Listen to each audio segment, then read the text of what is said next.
There's three columns. One it has the total, or there's four columns. One has a total number. That's the total amount if you want to do that savings. When this was submitted to our engineers, they may decline something. They may say, hey, guys, don't do that from an engineering perspective.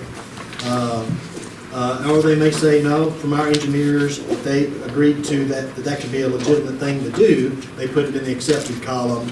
And the pending column is more, I guess, more something they don't have a dog in the hunt about, maybe just the board decides on. Yeah, it's more of an aesthetic thing. Just an or aesthetic just thing, yeah. If you guys want to entertain that, it'd be just a savings that's a change to the initial scope.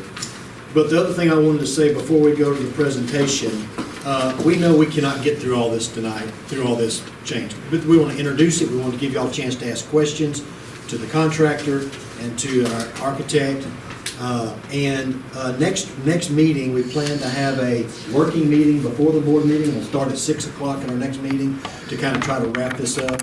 What the board could do tonight, if they want to do tonight, is you could accept the bids, the low bid, for example. You could accept the low bid contingent upon further negotiation of this VE list. We call it VE because a valued engineer created this list for you. That's his title, valued engineer. Okay, so with that understanding, I hope that understanding, again, you don't have to accept the bids. Now, that's the board's decision. That's not JR's decision, but you could, contingent upon final negotiations. And then with that said, I'll turn it over to Clay and his guests. And Yeah, let me just go through this bid tabulation first. We put the project out to bid in November. Initially wanted to try to bid it before Christmas. We pushed it back a couple weeks and did get it in before Christmas on December 16th. Ideal Construction out of Little Rock, Texarkana, El Dorado, they had multiple offices, was the low bidder. So we have vetted them and contacted their references, and the ones that I've contacted all came back good. I guess at this point we can introduce you guys. This is Hunter Clifford, he's the president of Ideal. Severn Gerard's their chief estimator. Severn's actually out of Texarkana. Right. And he's out of Little Rock office.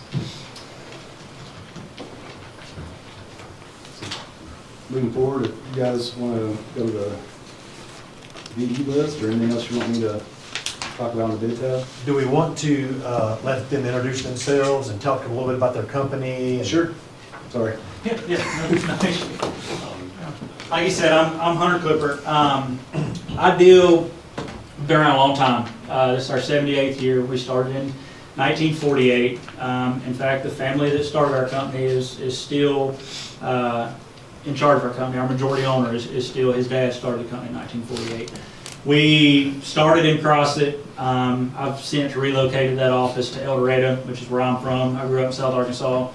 Severn grew up in the Texarkana area. Y'all not gonna hold it against us if I tell you. What part of Texas? Yeah. Texas, He's from Queen City. I thought we had the clock the way it was. Yeah, he must have set that clock. yeah. No, we've done a lot of work in this area. I know that's probably gonna come up. We'll talk about the courthouse in a second, but we built Beryl Henry Elementary. We recently did a lot of structural improvements to the football stadium over there for Maurice Henry.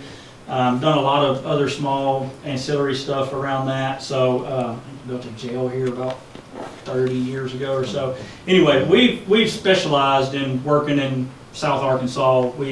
Which y'all know, ground issues, the soil, right? I mean, that's what we know about. That's an area of expertise, I would say. But again, this list, we're here to answer any questions. We're available to come back and work on that. These are, like JR said, these are just suggestions that we've seen from us, our subcontractors. I think even, if you voted to move forward contingent, like JR said, I'm not gonna lay a contract on your desk. We're gonna keep working in good faith, right? I'm not gonna try to get you to sign a line on a contract. We'll keep pressure on our subs. They'll be calling at some point, hey, what's this project gonna do? But don't anticipate anybody walking away from this or jacking up pricing, right? Because it's a big project and it's big. We got a lot of local area, local Southwest Arkansas subs working on it. But it would be good to be able to tell them like, yeah, we're taking the next steps forward to work on that. We could pull together a contract. I don't know if you're planning on using just AIA regular. Yes. But we could work and send something to go ahead and have your city attorney reviewing that, so all that's working in the background while we continue to work through this. But we're ready to move forward in good faith on this, and by that I just mean you need me and Severin to come sit down. You need us to bring major subs in, answer these questions. You pick up the phone, call us. We'll get you answers. We'll get you product samples, whatever you need. We're here to work with you on that. While I'm at the mic, let's knock the courthouse nail in the head. Yeah, I know. Oh, yeah. I know it has. Is there anything specific? You want me to just, well, I'll get on this mic and I'll go all night. So, if y'all got something specific you want. I think the biggest thing I remember coming up and between the foreign court was the air conditioning. Yeah. So, on the air conditioning, that job, just like your job, had a set of drawings and specs, designed, and put out for bid.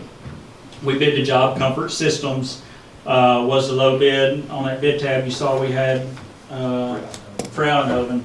They were the HVAC contractor. Where you see Frauenhoven on the mechanical. So that was Comfort Systems, big company, one of the biggest in Arkansas, very reputable, good company. It was drawn and specified with train units. That was what was designed in there, was train units. We offered them, based off of feedback from James Hollis, he didn't want train units. And my recollection of that is he didn't want train because he had dealt with the train service team in the past and had trouble getting them down here. I don't think it was as much an operational issue as it was. He was having trouble coordinating with their field people to get them down for service and maintenance, years down the road. So we actually presented Dakin units, which is just another manufacturer. Same units, gave them an alternate equal option there that actually would have saved some money, and the engineer rejected it. He didn't want to use it. I believe there was the engineer out of Little Rock. I think he probably was buddies with the sales rep from Train. I don't know, but for whatever reason, he rejected it. So we installed what's in the drawings, what's in the specs, what was approved. This process. Same with your units. We will get a full packet. We'll call it a submittal. It will be all the technical data, all down to how it's wired, what filters go in it, how the control wiring works, all of that stuff, how many cubic feet per minute it's pulling in of conditioned air, what it does with fresh air, all of that stuff. We'll turn that into Clay. Clay will then send that submittal to the mechanical engineer, and they will review and approve it officially. And this is all official. We use a system called Procore, but it'll be officially tracked, dated, stamped, all of that stuff. And then we will then turn the mechanical subcontractor loose. They'll purchase that equipment. When it gets in the field, it will then be inspected, documented, installed per specs. All that stuff's documented. The same thing went on at the courthouse over there. I don't know, James has been pretty good, so you're going to have a 1-year material manufacturer's warranty, but on like HVAC systems, you're going to have components that will have 5-year warranties. You'll have some components that may have a longer warranty than that. We facilitate all that. James has been real good about calling us about warranty issues. He hasn't called on that, so I'm going to call. This is the first I've heard of that. Was talking to JR earlier. And I know he's called us for some other, he had a water leak over there that we went and helped him with. And I know he's been real good about calling us if they had any warranty issues. So I don't know if the nature of his issue is function or if he's having the same problems with Train he was having before about getting reps down here to service and do maintenance on that. So I assumed, I figured when we left that job that was going to be a tension point anyway because they never wanted those units in the first place. But we're not at liberty. I'm not a mechanical engineer. I can put in what's drawn. I can put in what's spec'd and what's approved. We can make our recommendations just like we're doing right here. But we're only going to put in what's approved by the engineer who has the jurisdiction over that scope of work. So,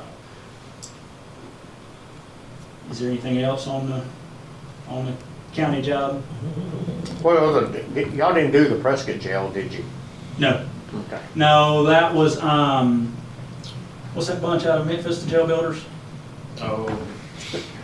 Look at Oh, jail Smith builders. Dole. Smith Dole. Smith Dole built those, yeah. We did one in Ashdown. Okay. What can you say as far as foundation-wise, kind of changing the subject? Because I know the Foster Edition, which is that brick housing addition right across the street, there's some houses over there that have 3 and 4 inch cracks Uh-huh. in them. So, I mean, I'm not, You're asking specifically about my opinion about the design of your building here? well, just about just to feel better about the foundation not busting Yeah. like so much around here. Yeah. Well, first of all, I'll tell you, houses do not have geotechnical engineers and structural engineers and that level of design into it. The ground does move a lot down here, right? What you have is you have a certain level of clay down there that is not very expansive. It's really hard. But then if it gets moisture instituted into it, it starts to expand a lot, and that's where your expansion comes from. I know that the geotechnical engineer McClellan on this job, when I have the ability, there's a lot of jobs where we have the ability to hire the geotechnical engineer. In fact, we do a lot of like airport work, and in those designs, or in that bid structure, that design is under our purview. I hire McClellan. I don't even bid it out. I hire McClellan. They're doing all that civil work over at the airport in Texarkana. They know this ground down here. They have local people so like when we get ready, when we go through this process, we're gonna undercut, right? We're gonna cut dirt out of there. We're gonna dig a hole out there. And then we're gonna test it, okay? And McClellan, we're going to hire McClellan to, is testing in our, it doesn't matter. Doesn't matter whose contract it's in. That's a moot It'll be point. in theirs. Yeah, they will come and test, okay? And they're gonna take density test, and we're gonna proof roll, which is where we're gonna roll weight out on it and see how it reacts. And then we're gonna begin backfill. I do think there's an option in here for lime stabilization, which we used to for years and years and years. We did highway work. We don't do that anymore. And that's mainly because when my group came and bought into the company, we were on the tail end of that anyway, and we don't build highways, we build buildings. So we're gonna do one thing, we're gonna do it real good. And so, anyway, we know lime stabilization, we know how that works. We probably are one of the only general contractors in the state of Arkansas that's as well versed in lime stabilization. So we'll be able to help evaluate that, but I would vouch for, we were already during the bid process working with McClellan, and before we even had the job, we were out coordinating with McClellan and engineering consultants, a structural engineer, because all that ties together. But from what I see right now, I think you've got a good design. I personally think you have an over-design, but I'm not qualified to tell you that. That's just my experience. But if you want to be one way or the other, that's the way you want to be.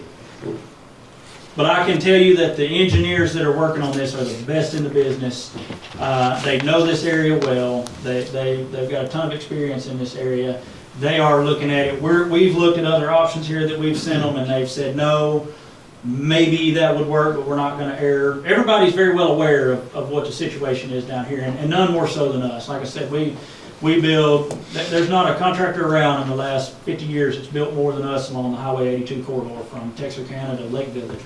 We've built it all, and ain't none of the dirt good. Further east you go, it gets a little less crawfishy, we call it, but it still ain't good dirt over there. It gets real sandy and silty over there, and you can't do nothing on that either. So we know the dirt, we're looking out for it. The superintendent, the guy that's going to be on your job site every day running your job, he's from Maud, so it's strike two on me. It's only 2 Texans I'll put on your job. But he built Beryl Henry Elementary. He's done all the work we've done in Hope. He's been involved in it. He's been in the business. BJ's been doing it for 40 years. Yeah, 35. And, yeah. Now, to He's doing a school. clarify that, we're talking about the new Beryl Henry edition, Yes. not the Yeah. original. Yeah. The renovations. Renovations. And he's over building a school in Hope right now. It's got the same, or I said Hope, Magnolia right now. It's got the same soil conditions you guys have, and very well versed in that. Could you elaborate too for the board on, I know that was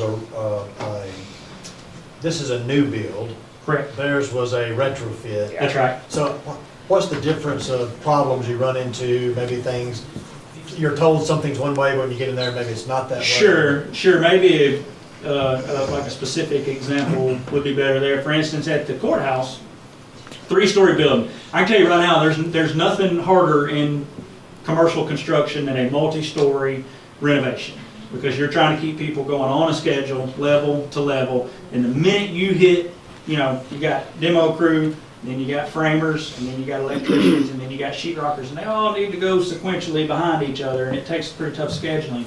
And the minute somebody runs into something that stops them, they're working against the flow, right? So, like what happened over there is we got above ceiling, and there was some firewalls, so like walls that go all the way from the foundation all the way up to the roof through all 3 floors. They don't stop. They were supposed to have fire dampers in them, right? Which is just a louver in the wall that is mechanically connected to the fire alarm system so that they would open and let smoke out if in the event there was a fire. They weren't in there. And so at that point right there, you got to stop and you got to say, hey, here's what we found. We run an RFI. Goes to the engineer, and the engineer has to go through and design and say, okay, you need to now you got to cut this damper in there. You got to cut this damper in there. There was also over there was supposed to be ductwork in there for us to reroute and reuse. And then we got up there, and it was what you call an open air plenum. There wasn't ductwork. What it was is you had a big return vent that would suck the air up there and then push it back out. It held the air up there rather than being pressurized by a duct system. There was no ductwork up there. So those kind of things. And then you're going to run into, you're going to get inside a wall where they thought a condition may be an existing electrical condition that wasn't there. Just all kind of unknowns that you can uncover there that couldn't be anticipated. The beauty for y'all and your project, one thing we're going to do, we have a system called Open Space 360. It's a camera. Think of it like a Google camera, right? It goes around on the cars. It mounts on a hard hat. And we've got a guy that'll be on site that will walk that job site every day or every week with that camera on. And it geolocates to the drawings. So it knows where you're at. So at the end of the job, we're going to give you, it's all cloud-based. It's not even like we give you a disk. It'll all be on a link that we give you that you can download and save, or you can visit wherever. And you'll be able to take, it's a neat little trick, we do it with an iPad. But you can walk up to that wall and it will locate where you're at, and you can swipe and you can look inside that wall and see, is there conduit in there? We used it recently on a hospital where we got into some ADA issues with the paper towel mounts that they had in the bathrooms. They were sticking out too far, what they had spec. And they said, well, we need to cut new ones in the walls. You think of a hospital, there's a lot of stuff in the walls of the hospital. So we had to go in and we took that, we were able to scan those walls and figure out where we could fit those in without having to go and cut sheetrock out and hope there wasn't conduit in there and those types of things. So when you've got a new build, those types of issues down the road go away, because you're going to get what we call as-built drawings, and that file will be a part of that.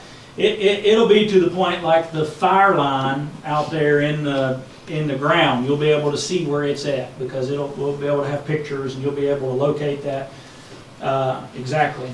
When I was in high school, I used to work for the oil company and had them guys that could take in welding rods and walk and find them water lines. You don't need that anymore. We do it with an iPad. What's your feeling? Yeah. What's your feeling on a project this size and a $500,000 contingency? I think it's a good place to be. I think 3% is a good starting point.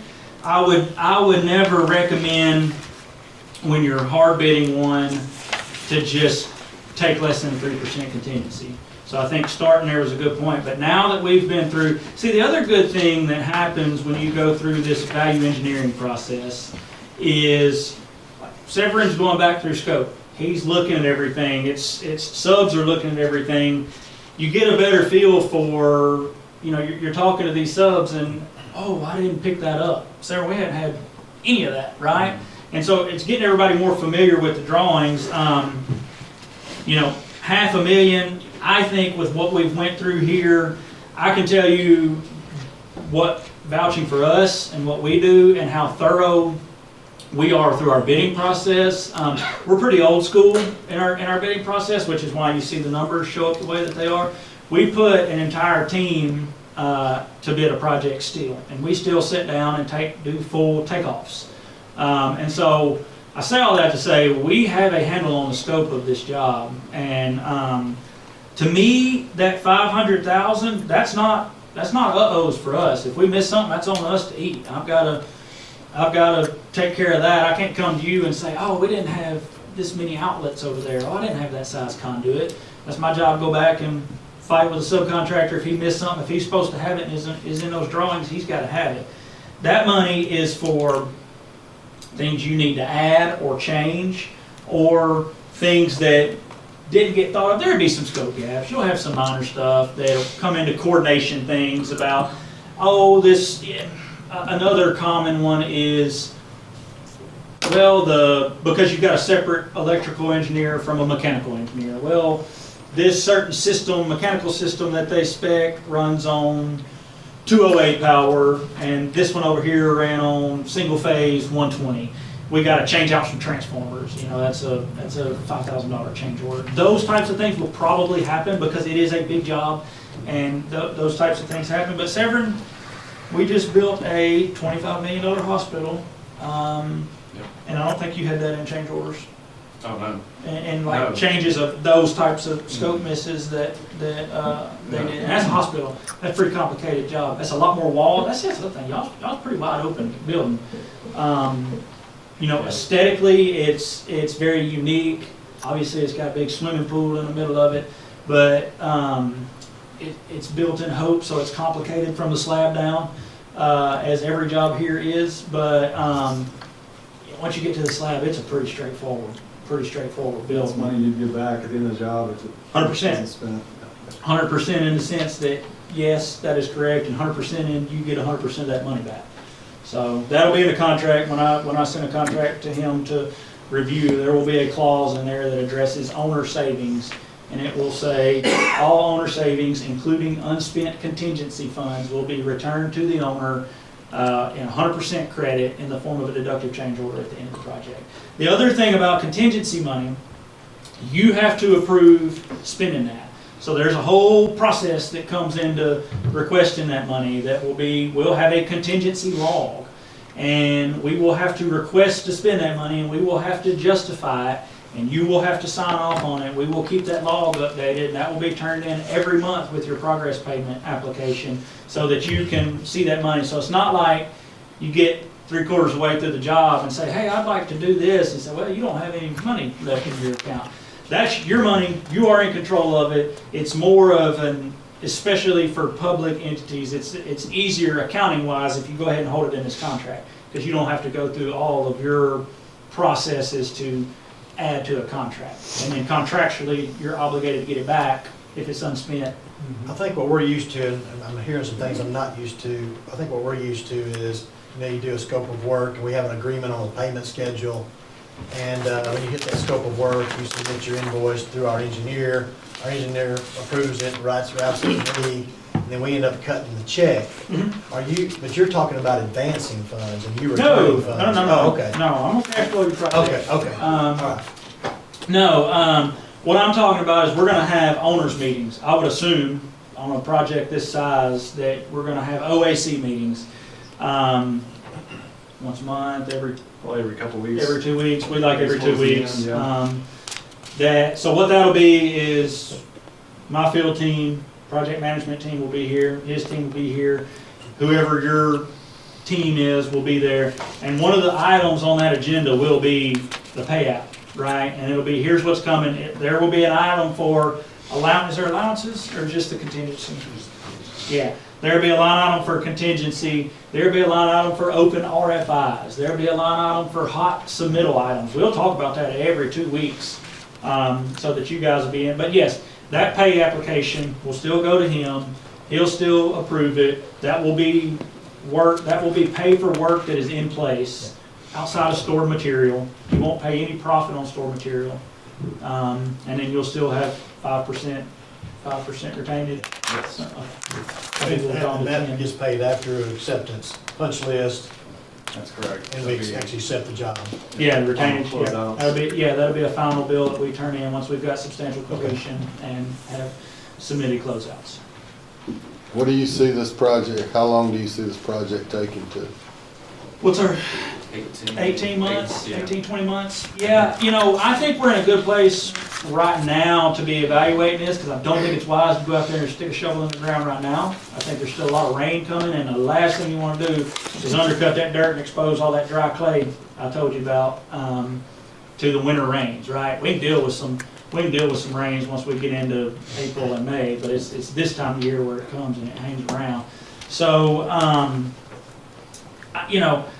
we've built, that's another thing we've done, we've built a schedule.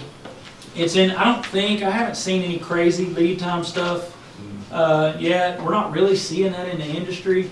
So, I think you're 18 to 20 months.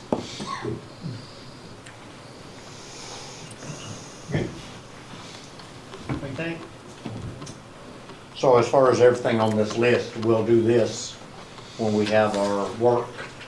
I thought we would talk more about it at the working meeting. Yeah. And y'all can then get down into it of what you may want to do and what you don't want to do, and maybe find alternative ways to address that cost, whether, Well, I may need to ask a few questions, because I don't know that I'm gonna be here in 2 weeks. Yeah. so- Okay, and we can move that, Trevor, I already talked to Trevor.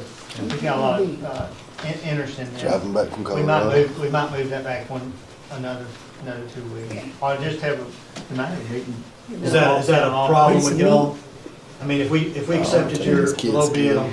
and based on that contingency that we get these negotiated prices done, whether it takes 2 weeks or 4 weeks, that's not a big No, issue. that's not gonna bother us. Like I said, the only thing that could put pressure on us there is subs saying, hey, it's been 60 days, I've got some material pricing going up. What my gut is on that is we bid this December 16th. Price increases for sub-materials happen after the first year. They were gonna have that figured in their pricing, bidding something on December 16th, because they knew they weren't gonna be turned loose before then. I have not heard or seen of any pricing increases that are happening in the industry. Now, I don't know what pandemic is starting out there right now, and I don't know what executive order is being signed or tariff is being put in place. I am not in control of that. I don't know. And it can impact our industry, but I'm not seeing anything like that. Severn, you're not getting pressure from, I can tell you that a job this size to the subcontractors in this market, they are going to bust their tails to maintain their pricing, because this is a big deal for them. And that they're not gonna, nobody's gonna walk away from the job because of the pricing increase. If we hear of something, first thing I'll do is I'll call Clay. Again, look, we've been doing this a long time. Severn and I still feel like the young guy on Severn, but we've been doing it 20 years now. And Ideal's been doing it a long time. We know how to navigate that. This is what we do. We know these subs. We went out and cast a wide net, got every bid out there, but we vet the subs. We know who we've got signed up here, and we do a lot of work. So we got leverage over subs to get them to hold pricing and stuff like that. I'm not hearing anything like that right now, so I think we're in good timing. I think we'll be able to tell them like, yeah, we got a couple more things to work on. They've been engaged with you, getting pricing back. So that's a really long-winded answer, which is about the only kind of answer I know how to give. But I don't anticipate any issue, the difference between 2 and 4 weeks. Now, I know you're gonna have a superintendent on site. Every day. How often will With the y'all 6 ton, yeah. come on site? Severn is our pre-construction manager. Severn, once we get this through this value engineering process, I'll turn it over to a project manager, and I'm gonna bring him to that working meeting. His name's also Hunter. We have like 3 or 4 of them in our company, but he'll be there at every owner's meeting. The superintendent and his field team will be there every day. I'll be here especially, I'm gonna come to owners meetings. If it's not me, so I've got a partner that's one of our executive VPs, one of the owners of the company, who really oversees all of our field operations, and he'll probably come to a lot of them too. There will also be a general superintendent he's sort of between him and all of our field operations, that he'll be coming on site a lot. So, and you guys, you know, that's another unique thing. I am the president of Ideal, and I am an owner there, and you guys are gonna have my information, and you got an issue or something, I want you to call me. I'm pretty passionate about, I'm not from Hope, and I'm from South Arkansas, and I kind of believe we all stick together. I'm pretty passionate about South Arkansas. I've built this company to cater to South Arkansas, and I'm gonna make sure we got South Arkansas taken care of. So I want you guys to call me if you have an issue. My next question is, I know a lot of contractors around here has asked about it and stuff. How many, or do you have an idea how many local? Or Off the top of my does your head- subcontractor sub out with them also? There'll be some of that going on. I'm trying to think. I know we got several from Texarkana. Dirt guy from Texarkana. I'd have to pull the list. I don't have it off the top of my head. I guess I just want the community to know that we're doing the best we can Sure. to make sure local, And I will, when we go, whatever we have time for. Well, and that's something else too. I mean, something like that comes up and somebody feels like they didn't get a shot or they can't, you send them to me. And I mean, we hadn't written subcontracts yet, and I already had a phone call from Sherwin-Williams. Hey, who we? oh, okay, so that kind of stuff, Yeah. suppliers, oh yeah, it'll be, that's another thing, you know, I tell people, I sit on a school board, and I live in Greenbrier, Arkansas, and I sit on a school board. I understand the importance of public money and how a community is really supposed to work, right? And that money needs to stay in Hope, and not just in Hope at one level, but it needs, you know, there's studies that show that a tax dollar has to move through the system 7 times before the city really gets its return on it. Exactly. And the only way that happens is if it's going to local paychecks here, and then they're going to buy their groceries here, and then those groceries are generating more paychecks here, and they're going and spending their money here. And so, yeah, all the suppliers, I know, who's our painter? Choice painting. Okay, yeah. They'll all have accounts set up. Is it B&B hardware? B&R. B&R, yeah. At the lumber store, we have accounts set up there. We'll buy all of that here. All of our materials we can get here, we buy here.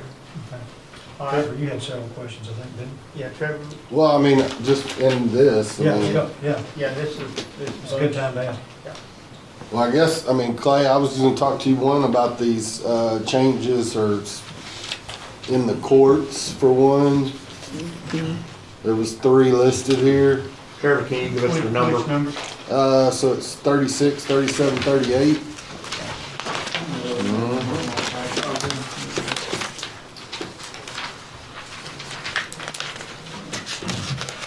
And I had a question about that as well. Yeah, I think 36 was just going to a thinner version of what we specified. Still gets a 25-year warranty. That was what, because when I pull it up online, it shows 15-year warranty, so, but, I mean, that's even better if we get 25. It is 25. But when you look at, when you compare the 3, the wear surface on that one is like a 0.7 millimeter, whereas that last one, that, Hey, Grabo is a 2.2 millimeter wear surface when you look at it, and it talks about it being, you know, max longevity between the 3 of them. I didn't know what the, I think the Grabo has a 10-year warranty similar to the Mondo. I think Okay. that's what got the Mondo cut out last time. We showed the 2 options because it was a 25. because, yeah, so that's what I wasn't sure on the warranty on those. I think that's why we went ahead and That's why you see that difference in that savings there, right? You would get, if you went with line item 37, you'd have 18,000 in savings. If you went with 38, you'd have 11,000, but you're sacrificing 15 years of warranty Right. on that, so. So if you could live with this little bit thinner of a, I mean, almost a little over 1 millimeter of thickness, it would save you $6,500, so if that's enough. And that warranty, what does that warranty guarantee us? I think it's like a wear layer warranty, so like just the wear and tear on the That surface. if it wears through that wear layer, that they're gonna replace that? Mhm. Okay. They're all glue downs, right? Correct. All of them are glue down. And then, let's see.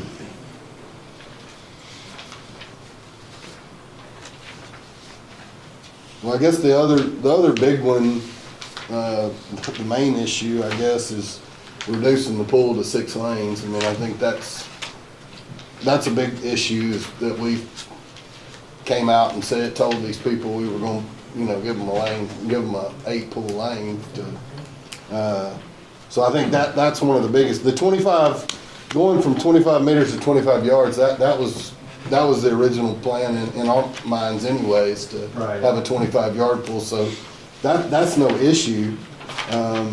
But shortening that pool, that's one thing that can never be that we can go back and add to, so. Right, so. I did a rendering showing the 6 lane, just so you could see. I don't know if JR, did you? It's on there. If you can pull that up, just wanted everybody to be able to see what that interior would look like. Really all it did was take one bay out of the auditorium, which you see the 3 bays of where the X-spacing is. So one structural bay was basically taken out of the building. I don't think it hurts the scale of the space. But yeah, to your point, if you promised 8 and now you're getting 6, that's something to have to answer to. That's, yeah, so that's definitely, that's one thing. Can you explain to me on the splash pad floor, what those changes are really, what we're getting there? What number is it, Trevor? 60 and 61. Okay. And I would just like to, we commented on this, this is not really a splash pad. This is like the Right. entry. The up zero to- entry. Yes, Zero yeah, entry. right. 6 inches of water. It'll be 6 inches of water that this is in. It's got some water features out there. Yeah. Steps, goes down into your pool. So I guess the bottom surface is more of a padded. It's Padded it's field. what they call a light floor. So now it's coming back to more of a traditional concrete surface, kind of a textured surface. That's right, it goes up to the gutter, and then there's a little angled spot that goes up to the deck, and they're gonna put 2x2 non-slip tile there. The pool guy tells me that you get more longevity out of that. He said this padded life system, you have to change. I mean, not often, but it does wear. He said this is a little better situation. Okay, so, Yeah, again, so especially on these specialty types of things, this is going and talking to the pool guy and saying, hey, what do you see ways to save money here at other places that are building this? What is your feedback?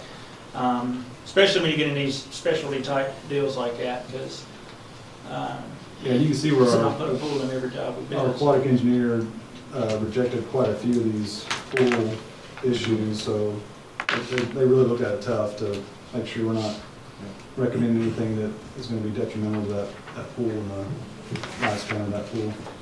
And so I'm sorry, so the cutback in the number of lanes, so explain it to me again, I just really didn't catch that. Yeah, if you can go back to that image real quick, might be the best way to describe that.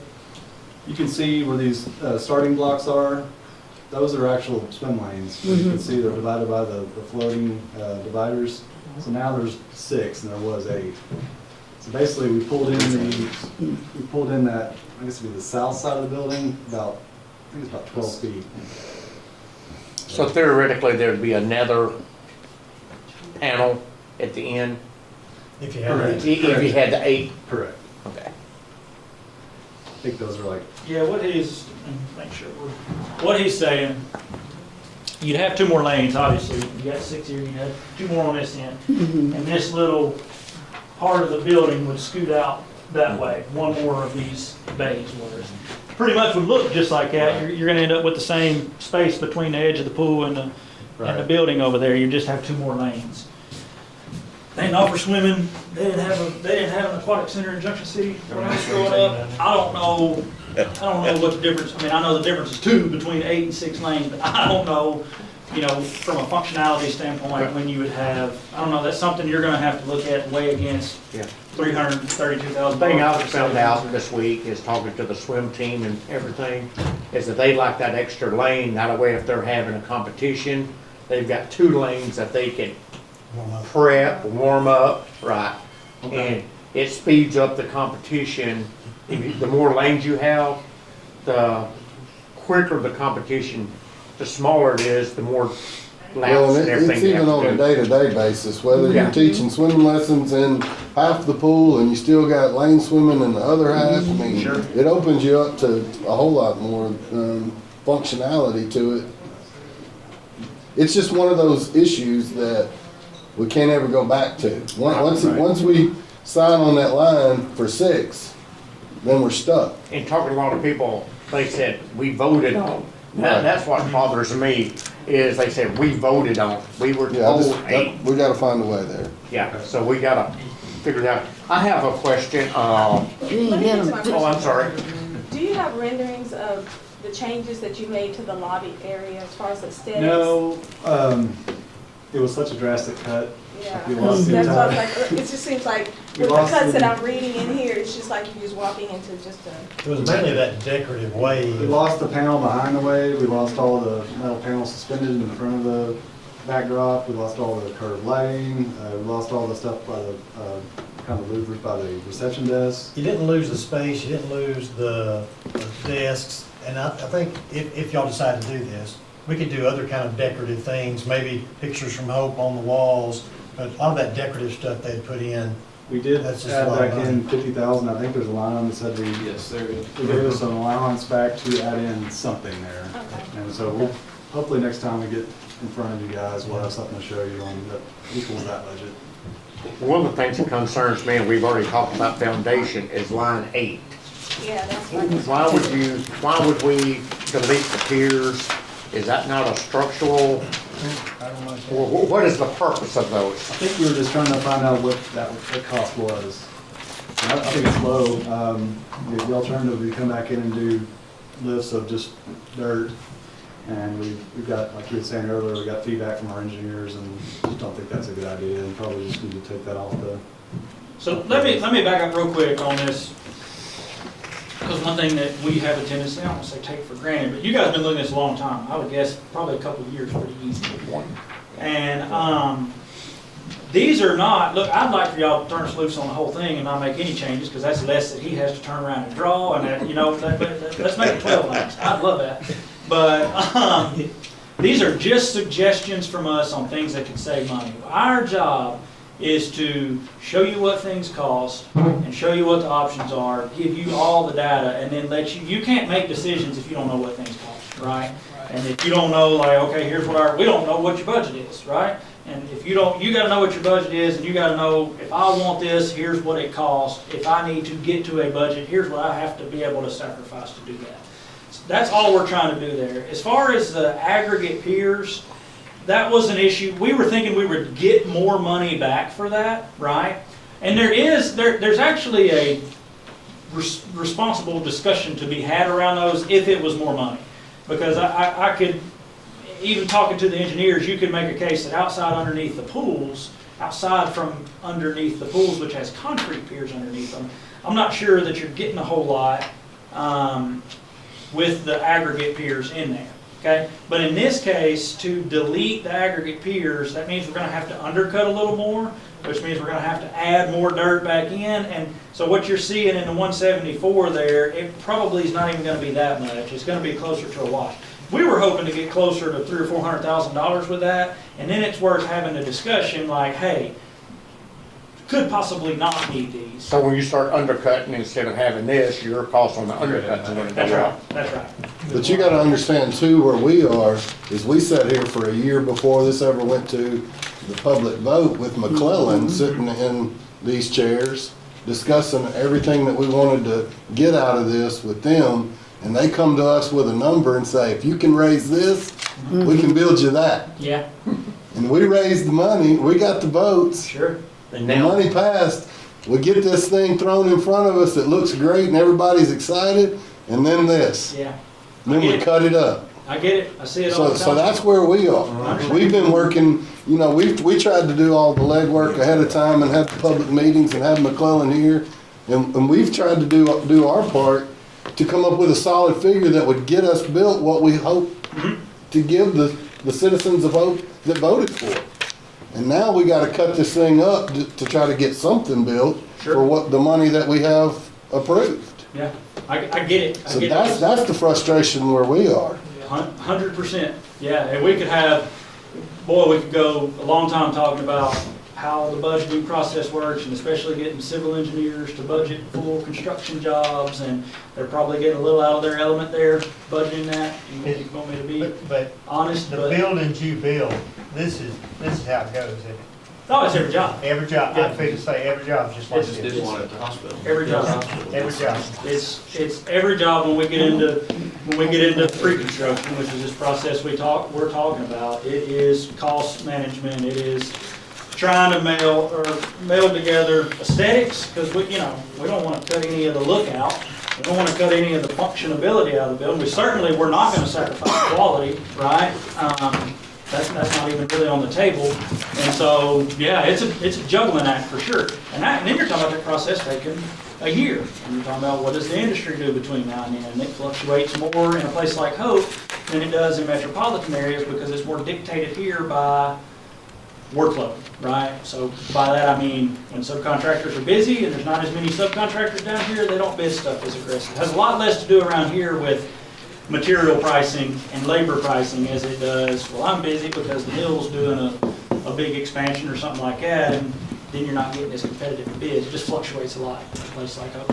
I think, Severn, off the top of your head, do you know a square foot price on it? I don't know, I'm sorry, 400. I can tell you when we looked at this, so that's another thing we do. We go through and we build budgets when we bid a job, because like to provide you a P&P bond, right, which is included in this cost here, we got to go through and have an estimate for that to give to the surety to say, here's how much it's going to cost, so they can quote that for us. This beat our estimate for that. I think we were closer to 26, 27 on our first initial estimate on this thing. In fact, I called you. Yeah, you scared me to death. I scared him, yeah. And so, 31 square foot. yeah. We all had a seatbelt, but what put on that bid day. The one I would fight for is number 24. Yeah, I didn't get to ask about Exterior that. metal panels. I think the intricacy of our metal panels along our parapets and at the main entrance with different colors, and switching to the panel that is recommended by the sub, I don't think you're going to get that look. This is going to be a lot more flashing, a lot more just, a lot more chopped up kind of look that panel's not meant to do in tight spaces. So if I were to have one, I'll take the 24. Oh, you talking about to eliminate, Yes. Yeah, put Okay. that 55 back in the Yeah. bottom number down there. I'll put it back in? That's right. Right now, it's Oh, okay. currently, that middle column is taken out, Right. but upon further investigation and looking at that in more detail, it's gonna look chopped up. It's not Yeah, gonna look good. I think you'd like the look of the end product, and that panel has a tendency to oil can. You start to see kind of dimpling in it, and the panels that we have currently specified are really high gauge, and it'd be a much better look long term. So that brings the question to 21. I was about to bring on the. Oh, yeah. So what that is galvanizing, just dipping it in zinc, right? It's made for moisture. What happened, you got joist over the pool area and you got joist over the basketball court areas. Well, when they were designing, they just applied the same finish to the ones over the basketball court and the ones over the pool. You don't need it over the basketball court. It's not over a pool. You can paint them and save $86,000 there. You still have it galvanized over the pool, which is where you need it, because Oh, that's where that definitely. moisture is coming up. But you won't have that moist, humid air in basketball courts, and it'll be fine being painted up there. So you're still protected, you're still within spec, you're still within a paint spec, you're still within a weathering spec on that steel. It's just a cheaper coating. Clay, what's the change on 19 look like from the acoustical to the standard on the masonry? You're going to get more noise bounce in your gym and your aquatic, which is a concern. You have 100 people in there jumping around, splashing around. Look at any aquatic center that you guys have probably toured. They have these, the acoustical block has little slits in it, which allows sound to get in and kind of reverberate inside the block instead of just bounce right back off. So for $8,000, I don't know if I would do that. Yeah, that's what I'm I mean, Yeah. I think thinking. you'll end up coming back in and adding just sound panels later, which What about the next one on 20? The way it says it changes to a standard picket instead of the flat bar design? I'm good with that one. guys may What's the not- difference, what is a standard picket? When I say picket, I'm thinking wood, and I know it's not. It's still got a steel guardrail and it's got a 1 by 1 inch picket every 4 inches vertical, so that meets ADA. What we have is more an architectural look. There's like a 1/4 inch by 2 inch flat bar, so it looks more seamless and architectural, but we're the only people that now know that. And you probably- That's one of those items Yeah. that I would tell you, if nobody had ever brought it up, you'd never know the difference in it. It's the Exactly. same That's what quality, I'm it's thinking. still steel, it's still going to be painted the same. You're gonna have a square bar there instead of a wide flat bar. Nobody's gonna walk in there and say, dang, you should've done some flat bar. That, on 30 and 31, is that where they overlook the pool or the glass? That's correct. It'd be the observation deck, just so you can see through the railing. It's pretty standard on K-12 basketball arenas. We do that often for when you have instances where you have retractable bleachers and then fixed bleachers up, that you have to have a rail there, so we put the cable rail there to visual. I'm good with that. Yeah. Clean people gonna love that one. What are these monument signs? Is there anything hidden there? Are those signs? I think it's Yeah, 45. number 45, monument Says sign. delete 2 monument signs. Yeah, they're just kind of freestanding out in the yard, signs that say Hope Aquatic Center. Okay, so they are what they are. Signs out at the drive, that say. It'd be nice to have, but something. Could be added later. But you're gonna That have is it up an on easy the, one to add later. yeah, because you're gonna have it up on the building The anyway. wiring already, we can still run the wiring. right? Yeah, we could run conduit, at least run conduit out there so that you could, and have a circuit in there. But yeah, I don't think anybody's gonna have trouble pulling in there. I do think 47 is gonna be an issue if you try to have anything going on Yeah, that's it. without that divider. Yeah, I have 2 questions about that. And is that something that can be added later? Well, the structure is there already to support it, so that would remain, and you could add it later, but Boy, 7,900 inside that building, that's the time to leave it in there. if you- Yeah, if you that's ask what I'm me. thinking. Because you're gonna have electrical there too, but you do all that, well, you're right there, you might as well put the thing in. You're liable to buy that thing 5 years down the road, and it costs $12,000. Exactly. Exactly, yeah. Number 83. The touchless sensor. Is that on the faucets? Mm-hmm. Yes, sir. yes, instead of just an automatic sensor valve, we'll have to use a lever. I just, and I'm not being sexist or anything, but I know a lot of women does not like touching faucets in bathrooms. I think it's a health concern too. Yeah. You know, people may have. Well, I think that's flu, kind of where they may I'm- have yeah. something else, and I think, well, that's for Ask them discussion. to stay home. Well, I'll get that. Okay, Doc. Steve, you like exercise? That was Director Coffee Interested in that these said two that. lanes going back. 49?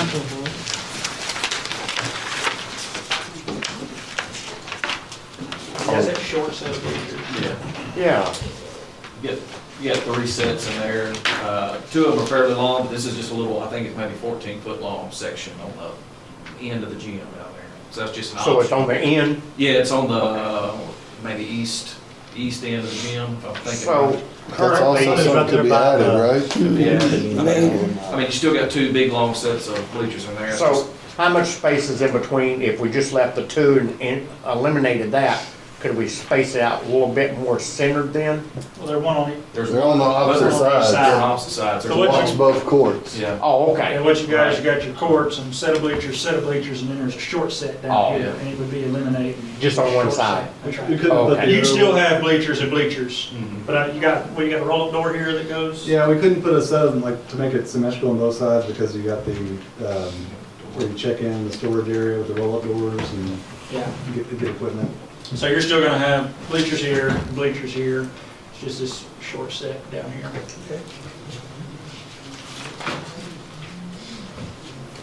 So to add the pool, to add those 2 lanes back, then we're looking for how much money? $332,000. Okay, all right.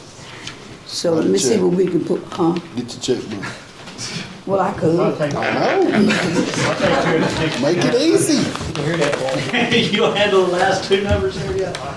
Somebody else. Severance, you know, if we do that, it wouldn't hurt to go check and see if that number changes any, Which one is that? the 51.9. Yeah, yeah. Because I don't know when they figured that That's right, it's right. like shortening. Yeah, it says 6 lanes, It's- so it's that number based on- should grow a little bit, Yeah, should, so. should. Yeah, we'll have to- That 51 number ought to go up a little, it ain't gonna go up 332,000 worth of savings. But you'll get more savings out of that line item there, because now you're gonna be I shortening. could find some stuff we don't need up in here. Let me- It's several different lines. I've owned the pool before, and I'm looking at these asset feeders and liquid feeders, automatic feeders, instead of doing the, change from the, what, asset plat, I didn't bring it out there. Feeders to pump liquid. I mean, is that more of a safety issue, or? So those were declined for the engineer, so Oh, okay, that's right, okay. I was gonna say, because those were items that came up, the pool contractor said, hey, you can do this, here's what these line items were. We sent that to the pool engineer, they said, no, don't do that. So, What do we know about the alternate light package on 84, Yeah. 103,000? We didn't delete any light fixtures, we just went back to our lighting rep and we just asked her to get creative on different lines of lights, or brands of lights. So it's gonna be the same warranty, same light output, it's just a different brand. So, and she was able to get, and I think some of that was from that lobby light fixture too, that had the curved lights, so. And then the lighting protection? That's lightning. Lightning protection. We do have lightning Oh, typed. I thought it was. I was like, I didn't see it written that way, That's lightning protection. Yeah, but, okay. I was looking at that too, I said, With a building that tall and with all the metal we have, I would recommend it. I know it's 30 grand, You'd recommend deleting it? keeping it. Oh, yeah, yeah. Yeah, that's if you go get struck by lightning. Y'all just need a metal rod to stick up there, don't you? big old ride. We can find one for less than that, I'm sure. Or somebody standing up there with one. Exactly. Summer's not Put that in busy. an old fire truck. Put that in a fire truck. Put it in. hey, did y'all see where that made national news? What about the, so the parking lots that are there currently? I don't know if you've been there and seen them. They're pretty rough. I mean, they've been asphalted over several times, and we're looking at cutting, or I wonder about this asphalt plan of doing 3 inches of asphalt in the parking lot. So, I Go don't ahead. mean to cut you off. No, go ahead. So, we're not including any asphalt changes right now. Now, the base bid was 3 inches asphalt and 8 inches of base, I believe, is what's Yeah. currently in the project. And we did look at reducing that some, in the parking spaces, going to 2.5 inches and a little less base, but those are in the pending column. Well, I just wanted to hear something about that because that may change at some point, so I didn't know if, Yeah, you got 3 inches asphalt, 8 inches of base right now, currently, in the job. I'll tell you on asphalt, where you get sinking and messing up, it's the base underneath there. A little bit less than asphalt, it's, you have the right amount of base, have you undercut, have you done all that? Or it's an area that's like high turning traffic with heavy, that's why you see some of these, we left the drives at 3 and we only did parking spots. You get down into how far apart are the parking spots, people having to make 10-point turns, which you see in a lot of community centers like this, right? We're gonna have our grandma bringing kids up there to swim, and we're gonna be taking 45 cuts to get in a parking spot. and we're already cutting 48 spots out, so. Right, yeah, I would recommend, so that's why we left it pending, that's an option there. Well, I always tell people you gotta do concrete because it's there and you never have to mess with it, but it's expensive, so I would not cut that out, that's why we didn't put it in that's why we didn't recommend putting it in the Excel. That's an option there. Clay, do you remember how many parking spots we end up with without the additional 48? Ooh, we looked at that. It's close to 200. Yeah, Can't remember an exact number, but it's very close. we to talked 200. about that in one of those calls, but I don't remember that top of my head. Mm. We can figure that out. Okay. I think you could still probably gravel that north area where the deduct was and get some additional parking. It'll get parked though, whether it's gravel there or not. Yeah, especially summertime. Yeah. You think it will? You leave your grass and Better it's figure gonna out get how to worked get on. some. Well, that's what I'm I mean, and saying. see that, look, you got, the beauty about that kind of stuff, and again, we're hopefully all fiscally responsible people, and you don't go spending money before you know what you got, but the beauty of that kind of stuff to us, that's what that contingency's for. You get closer to the end of the job and you say, hey, look, we need to go do that parking lot over there, let's bring some SB2 in here, let's cut a foot off the top, put a foot of SB2 there. Because if you do think people are gonna park there, you're gonna have a mess with people getting stuck over there. You need to do something there. But those kind of things are easy to have. You wouldn't believe where they park at during the wall mountains. Oh, yeah. But at least that's August, and I'll be get stuck in August. It does rain. Good. Okay, guys, well, we covered a lot of ground right now.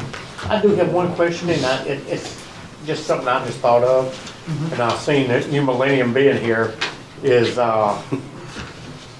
any of it, has anybody spoken with, or have they bid? I don't know how to get you, I'm trying to get you involved in this discussion. Yeah, Jacksonville's buying their Joyce and Deck from you. We are, from what I understand, there is some talk, okay? There's talk going on. Okay. That's what Yeah, we And that's checked just on, another local thing. Sure. that's one of the very first things JR asked about on our first call. We checked, we're buying our structural steel from Jacksonville Steel, and they did tell us that they had y'all's Joyce and Deck price on in there. Good. Okay. Mr. Mayor, may I speak, You say could. something right quick? You folks mentioned about the building, maybe it was an overkill in design. I've been doing this for 40 years. I'd much rather be in a building that overkill than be underkill. And so, Well, that's why I I've been said, here, you know, I've dealt with all kinds of schools and churches and everything. I see it every day. I take that heavy steel over light gauge all the time. But that's just, I want to tell you all that to the board. Is ours is ours a light heavy or light? no, this structural steel building, it's not a pre-engineered metal building, it's structural steel. Yeah, these are long span joists, probably 4 or 5 feet deep. Yeah, yeah. One other question now, who is the engineer of record for the structural? They're not here. It's engineering consultants, so if that's who you're, Okay, Richard Brown. that's settled. Thank you. Thank you. Sir, would you state your name for the record? Yeah. Ms. Scott Phillips. New Millennium. Okay, thank you. All right. Appreciate it, guys. Yeah, y'all want to do anything tonight on, weeks, y'all want to do anything, take any kind of action on the bids contingent on further negotiation? We can do that, or we can start working on the contract to get, or start the motion and with the paperwork and let Randy look at it. And, Yeah, I'm just gonna use, A101 probably. It'll be an AIA contract, but I can send it to Clay. I mean, What's your that's easy, that doesn't take. Clay, that contract is with you, isn't it? No, This it's, contract's with the city. yeah, it'll be with the city, mayor assigned for it. But the I money would think. on the payment of y'all's services is built into this pay structure. Correct. Well, I think at this point, the board needs to take some action on the bids. The city manager suggested accepting the bid, subject to contingencies, and you need to move forward. Because if you're another month before you accept bids, you know, it's unrealistic to let people that make bids. okay. Well, we've heard the presentation. So motion to start the process and accept the bid. I'll make a motion to start the process and said bid with the contingency of any changes. Second. I'll second. Just to clarify, that's accepting the low bid of Ideal, Yes. Yes. Correct, I'm sorry, yes. contingent upon working through the VE. Correct. Thank you, JR. Okay. Motion second on that. All those in favor say aye. Aye. Opposed? Okay, thank you, guys. Here we go. Thank y'all. Thank y'all. Let's start this ride. All right. I'll let them talk about That's it. We'll have another discussion. Uh-oh. Oh, man. We will say, Crack that window. yes, we will. Go ahead. Okay, y'all ready? We're gonna move on to item 6. Thank you, guys. So what we'll be discussing now is our landfill capital improvements for 2026 that was submitted in your budget. And we've been talking about this probably for, a couple of years now, the looming needs. And I think we told you even at the budget time, that we're gonna need to be coming to do a bond. We're gonna need to do some kind of bond, to do some work out there. The packet, this City of Hope, Arkansas, this blue packet from Raymond James is in your packet. They've done some financial work for you. You can take that home if you hadn't had a chance to look at it and look at their projections about what it would take for us to raise about $2.5 million for construction funds. And so just feel free to take that packet. What I'd like to focus on tonight is just the item itself on page 40. Begins on page 42. And so I hope you had a chance to read this. Basically, it just says we've been discussing for some time now the capital needs, like I said earlier. All the anticipated revenues and costs are in the 2026 budget that y'all approved. The immediate landfill needs, as y'all can remember, in paragraph 2 on page 42, you know we've got to do the remediation project, but y'all also know we got $521,830 in a loan forgiveness program to do that project. We think that'll pay for it. We just hope that pays for it. Again, you never know these things when you start engineering and you end up with bids, obviously, kind of like what we're dealing with now. But we got money to do that project with. But beyond that remediation project, and we think we're about to get ADEQ approval to do it. So we think we're going to be ready to go fairly soon. But beyond that, we need a new bailing system. And while we're doing the new bailing system, we know we've got about 2 years left in our class 4 landfills. We need to start working with engineers to start designing that next landfill cell and where it's going to go, and start working up all the engineering for that. We also need an excavator, a skid steer, and a dump truck. We're down to 1 dump truck out there now. We have a skid steer that works part of the time and has been continuous problem since I think its inception of ownership. And the excavator is on its last legs, according to the superintendent.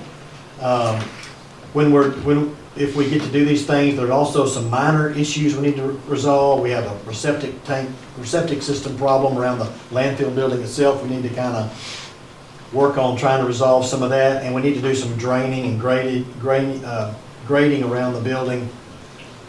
We estimate, and though these estimates aren't final, we estimate, $2.5 million will do this project. That's why we got Raymond James to do you an estimate on what it would cost us to do about a $2.5 million construction project. Raymond James, we've been dealing with Cheryl Schluterman. She couldn't be here tonight because she's up in Northwest Arkansas, but she'll be at one of the meetings soon to introduce herself to you. And they're a good company, just like Stevens. We constantly talk with Stevens, Raymond James, Cruz and Associates. I think we've used most all of these in the past.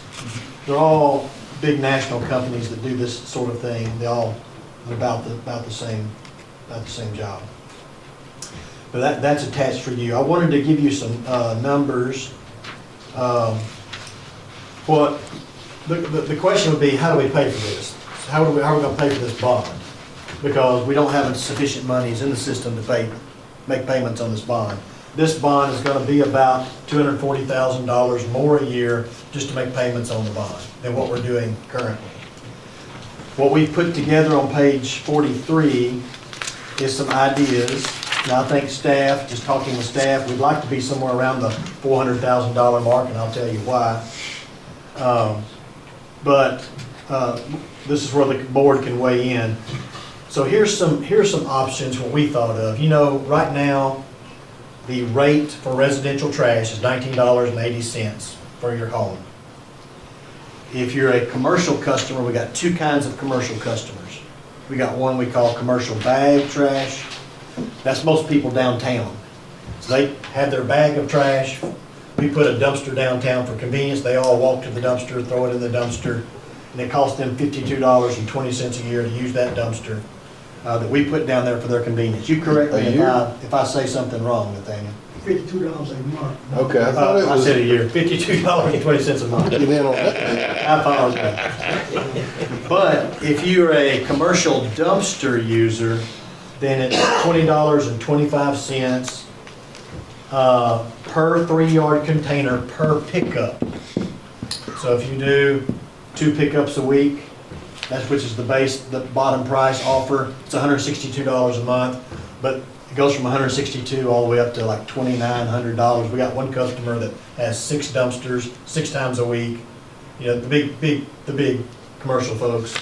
And so that's the span of rates that you'll see in that area. But what we're thinking about, what we would propose to you is that we wouldn't go up on these rates per se. We would just introduce, like we do in sanitation, we'd introduce a debt service charge, just a base debt service charge. And so if we did that, here's some thoughts. If we, like your first line, if we did a base debt service charge to residents of $5, commercial bag $10, and a commercial dumpster $25, that would raise $309,600 a year. And you can see how all these different ideas of rates would project this kind of money. And it's a fairly easy projection because we have about 3,500 residential users, so that's simple math. And we have, in the commercial side, we have about 500, of which 280, I think, are commercial bagged, and 220 are the big commercial users, like McDonald's and Burger King and Southern Bakeries and on, inside the city limits. Again, staff would like to suggest to the board to target somewhere close to $400,000. That would easily cover our $240,000 to $250,000 payment on the bonds and give our system about $100,000 to $150,000 additional monies to operate on. We have inflationary pressures that have been coming. And remember, we're talking about landfill. This is only half of our sanitation business operations. The other half is our collection side, because we still have to buy garbage trucks, commercial trucks. Now, I'll just tell you, if we do all these improvements, we just bought a new dozer, and this includes refinancing that dozer into this and getting a lower interest rate on that. So we would do away with the dozer payment. So we'd refinance the dozer in this. I think that's the idea of that $2.5 million too. And I don't think you'd need heavy equipment for another 15 years. The next city manager sitting in the spot wouldn't have to worry about landfill. Now, nobody can say they're making me an emergency. Obviously it could. You know, you could burn something up, you could do something, you know. I can't speak to that. But I'd say just on average, the longevity of our dozers and our excavators are about that many years. And the class 4 landfill is probably gonna be more closer to 10. But this bailing system we have now lasted 30 years. So we're looking in a 15-year type range. It wouldn't be much problem. But that still leave us with having to work on the collection side. We have to buy residential trucks, you know, every few years, commercial trucks every few years. So we'd have sufficient amount of money to do that. And I'd say another thing, 5 years from now, our 2016 bond series is gonna pay off. It's gonna get paid off. The Class 1 landfill sale. We got about 5 more years, 2031 it pays off. So we're paying $270,000 for that now. So we would generate another $270,000 to take y'all well into the next decade. And I don't even see rates having to be increased Again. for a decade. Wow. Yeah, I think this would put Hope in a very, very good position, especially once we get through the 5 years. We get a little extra money for these 5 years to help us with these other costs. But after 5 years, I think you'll be doing well. And we want to build reserves. Y'all know we want to build reserves. And the board needs to think about reserves. You know, I think we probably need close to $1 million in reserves in most of our business operation funds. We're not there. We're not close to there. Our checkbook is operating day to day. So we need to consider something of this nature. We'd ask you to target somewhere around 400,000. That's a board decision. You're going to have to cover the bond payment, or they're not going to loan you the money. And that's at least, they're estimating around 240. So if it's even a little more expensive, the interest rates don't come in like we think, I'd target somewhere around 250. And if we could do the 400, that'd generate about $150,000 extra to work with for the next 5 years or so. Another good thing about having all new equipment, our maintenance lines ought to go down. Our maintenance costs ought to go down over the next 4 to 5 years. Most of this equipment will have good warranties. We're going to buy our tractors now. We're buying 5-year warranties on. I think the dozer we bought a 5-year warranty on. The excavator we're going to buy a 5-year warranty on. We're going to get people to help us with keeping it up in maintenance, checking the oils and stuff like that annually. It's a force multiplier for us when we're kind of low in staff, but we can multiply our staffing up by doing these kinds of contracts. So it can be a good thing. I guess that's really about what I wanted to tell you. So I think at the end, if you look here, if y'all are interested in taking some action tonight, and y'all give me the authority to, hey JR, we want you to move in this direction, you start working with Raymond James, you bring us an ordinance, work with Randy to develop an ordinance, and you bring this to us as soon as you can, and we can start instituting this and get started on this right away. I think it's that critical that we get started as soon as we can. And you see the recommend. So what I'm recommending is that the board at some point, maybe not this week, but in the next meeting or two, select a debt service charge y'all might be willing to consider. And then tonight you could give me approval to start working on a city ordinance with Randy, just barring we wouldn't have this amount to put in it until y'all make that choice. And then give me an approval to enter an agreement with Raymond James to work with us on the bond services, because we have to have that service. And approval to enter an agreement with Taylor Marshall, a Friday firm that could work with Randy for needed bond counsel. If that is required, it may not be needed, but if it is needed, and I can call Taylor and he'll tell me if he's needed or not. If he's needed, then I'll connect him and Randy, and they can work on anything that may need to be worked on to make sure that the bond underwriter is treating us fairly, we're not getting taken advantage of, someone's representing our interest in this high finance world that's really outside of all of our purviews. We just want to make sure that, hey, we're just not getting taken advantage of. And so if y'all would do that, this could get us started. I think it can move our landfill forward. Y'all know we've been talking about this for many years. I think now's just the time to do it. And I hate to say now's the time to do it because we're stuck in all these other projects. But just because we're doing the nice projects, the fun projects, doesn't mean we don't have the day-to-day projects we got to keep doing or it falls apart. Was the baler included in this year's budget, just out of curiosity? Yes, this whole thing. Move it. Exactly. If you look in the revenues, you'll look at estimated revenues from a projection of what we thought y'all may do. Right. And if you look in the cost, you'll see the $240,000 cost that we projected would be about to pay off the bond service.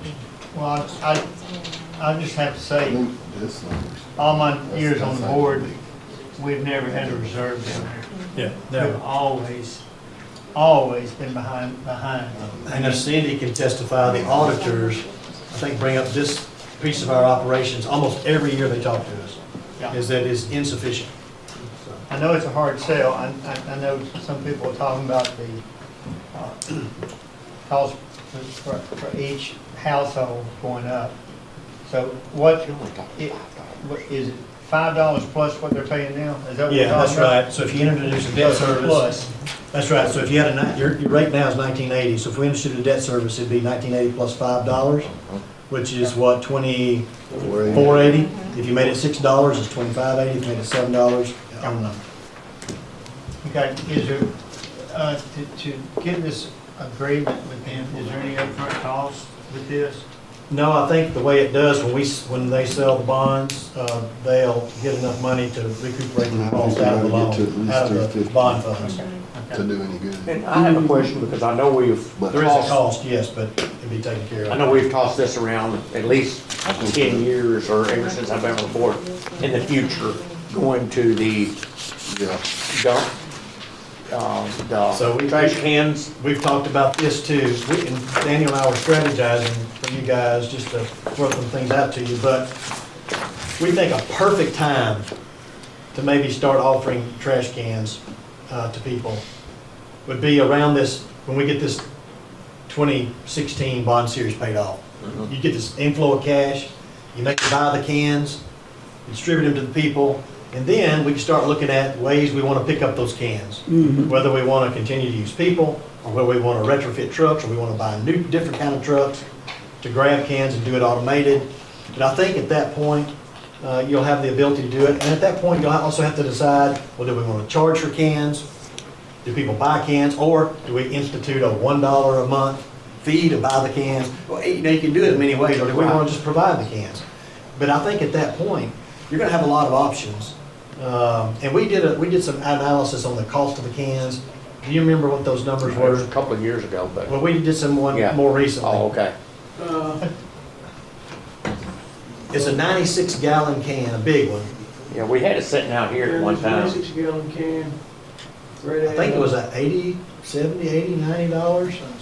I think it was like $75 a can. So, because if you go buy it over in Lowe's, it cost me like $100, and I bought one like it, and it may not even be as strong as the ones you're gonna get. But it was $120 or so. yeah. So it's a really good, and if you went to a 1-week pickup, I'm not advocating that or not advocating it, but if you provide the cans, a 96-gallon can, it holds several bags of trash. That could protect it from the animals, protect it from the elements, keep it from smelling inside your house, get it out under your carport or backyard, you wheel it out, could be very helpful. Okay, I let's, have a question let's- for Mr. Holyfield. How many commercial bag customers do we have?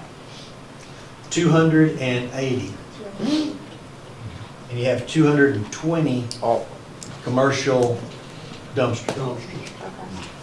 That's in your packet. I think I got the numbers correct, they're in there. okay, I think before we go forward, is everybody okay with at least a $5 upcharge per customer? I mean, it looks like to make this thing work, it's gonna have to be. We're gonna have to go to 6, I think, to 6 or get 7. to, where we need to be. Yeah, it's gonna be, I think we need just, Or could we redo the numbers to keep residential at 5 and then adjust the commercial? I don't think there's enough commercials to make it work with, That's what I was just wondering. I mean, we're only adding, even if you bump this one to 35, you're only adding another $13,000 basically if you bump that. there's such an amount of residential customers. That's where. Plus, you know, if you look at the residential customers, we're picking up their trash twice a week, and we're picking up rubbish. So that'd be a good way Yeah. of looking at that. Yeah, I understand that, but my concern is that, Hope Water and Light goes up, which more than likely they will do. This is just an added burden to our residents, and some can't afford that added burden. So to keep it low as possible for them is what I would want. And that's our target too. I think that's Daniel and staff's position. we're trying to really keep this as low as possible, but also take care of the needs of the system. You know, and this is what's happened with the landfill. I've watched it through the years. We made that initial purchase, and we hadn't done anything down there substantial after the initial purchase. We've been putting a Band-Aid on that baler. I mean, I'm waiting for that thing to blow up and parts go everywhere, being as old as it is. I mean, Well, we hadn't spent money down there in a long time, except for For the landfill itself. landfill, getting a Sales. place to put the trash. But, I mean, one thing we did the last time we did this, we looked at what people were paying in cities around us. We did a study. Did anybody done anything like that? Because I think we're still a lot cheaper than everybody else, but anybody did a cost comparison? We did a study a couple of years ago, I don't remember the results of it. We haven't done one recently, we're just looking at the obvious The needs of the needs, system. needs, So we yeah. can't really, Yeah. we can't really avoid. Yeah, the numbers. Yeah. Okay. So, do we want to start a process, or we want to think about it, and then vote on it next time, or y'all want JR to start the process? You know, we just keep kicking this can As down you said, we the gotta road. get the process started. Yeah, Yes, if y'all give me the ability at least to enter an agreement with Raymond James to keep working with us, and let me and Randy start working on an ordinance to bring to you. If y'all wanna hold up and think about the actual rate you want us to stick into it, we could get that from you at the next meeting, or that'd be all right. Because it's gonna take us a couple of weeks, or 3 or 4 weeks, because we're all busy, we're not gonna be able to write this thing up right away. And it may require a public hearing at some point, I don't know, I'll let Randy advise me if that's required. And if you'll give me the ability to go ahead and talk to Taylor, and if we need him to contract with him to help Randy, if y'all can do me that much, I can get going. we need a motion for that? Yes, I'd love a motion to tell me that this is y'all's directive for me and give me my marching orders. Okay, I need a motion for city manager to go into negotiations on, so move. Second. okay? Okay, and I'll follow these staff recommendations then. Okay, all right. Okay, motion is second, all in favor say aye. Aye. Opposed? Okay, good deal. All right, next one is, Third party. Yes. These are the third-party independent contractors for the Recreation Aquatic Center. These are things that Clay cannot do by law, neither can the construction company. It requires an independent person. And so our engineer, Jeremy Stone, who just recently had surgery and couldn't be here tonight, he let the bids, and you can see the bids, well, not bids, requests for qualifications. And we take those requests for qualifications, me and Jeremy and Daniel, we score them, and they get this score. You'll see it on your next sheet, and that leads us to a recommendation, and we're recommending that the board allow us to enter a contract with McClellan Consulting Engineers for this third-party independent testing for those things in our Recreation Aquatic Center that require third-party testing. Are they really third party? They are third-party in the sense they're not the architect and not the construction contractor. the third line. But I thought he referred to them as, He is a civil engineer. They're doing the No, civil He's engin- the Geotech. He's the geotechnical engineer. But this third-party testing is, help me remember, Daniel, it's welds on steel, Concrete, soil density. soil density, and concrete slump Concrete. test, That's that what kind of pretty big stuff. thing. All right. We need a motion to go into, We need a motion to accept, but if y'all have a concern about McClellan, I don't, you know, we can go another direction. But, no, they've been with us from the get-go. I move that we give him permission to move into negotiations with McClellan Consulting Engineers. Did you hear me? Yes, I did. Did you hear? Okay. Motion to go in negotiation with a third party, accept McClellan, third party, with third party. Is there there's a motion, is there a second? We want to question, any questions? I don't think there's hesitation. I'd like to hear from y'all why you chose them over these other ones. I mean, Well, there's a staff of things they send to us, then we have this scoring mechanism. To be honest with you, we did this, what, 6 weeks ago? Who scored it? The 3 people The listed. engineer, myself, No, yeah, and Daniel. yeah, we scored it in-house. Yeah, we scored. That's what I'm asking the 2 people that are here, why they scored them higher than the other 2. That's what I was. Well, I'll tell you I think the biggest factor was McClellan's inspector was a local guy, and so his cost, one of his costs It's gonna reduce the cost of of less travel. travel and things like that. I think the guy was from out of India Look, or something. just looking at their qualifications they provided, they were all well qualified, well experienced. They're pretty much neck and neck as far as their statement of qualifications. That was really the only factor I recall that was a big difference. And were they all, I can't remember too if they were all Arkansas companies. I know McClellan was. I just worry about trying to save money here. Oh, yeah. I mean, Oh, yeah. Yeah. this is something that I feel like paying for quality would be, Well, like you would heard. pay off for us. Like you heard from my deal, McClellan's a very reputable company. All these companies are pretty reputable companies. Okay. That's, If y'all wanna, we can get them back out and let somebody else have another scoring committee if you like. no, I mean, so far, we've only learned that, the cost would be better with McClellan. I just wanna make sure that we're gonna get the best service or have the best people looking at this All the stuff. people that do this have to be certified. I wouldn't know how to judge those certifications. One of Is the, that an online deal? one of the factors that played into this was the steel inspections. And all 3 of them, none of them have anybody in the state of Arkansas that can do the steel inspections. And they all hire somebody from Okay. like hours and hours away. And That's so it's probably gonna be the same person regardless of which 3 you get on the steel. Okay. Yeah, I think, if I remember correctly, one is had to come out, it was coming out of Dallas or I something. think it was Dallas. I can't swear to that, I believe. They were reviewed, and y'all spent time to look at each qualification, and Yes. this is what staff recommends, basically. Yeah, I think, we all 3 scored them independently. We all had the same order, didn't we? We all had the same order, I believe. Yeah. Yeah, I think so. Have to look at the scoring sheets, but I think we were on the same order. And I'm It sure, wasn't strongly favoring one over another, really. Yeah, it'd be nice, Yeah. yeah. We can, I was We can just take- curious. we can table this and ask Clay. Clay wasn't involved in this, Jeremy was. Yeah.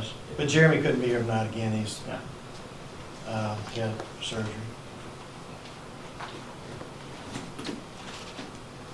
But I know what y'all know, but Jeremy should be familiar with these 3 more than anybody, correct? All of these 3 will do a fine job. If you want to change it, I mean, we're welcome to change it. Okay, there's a motion on the table. Let's go ahead and either vote on it, and then if we, no vote, we'll go ahead and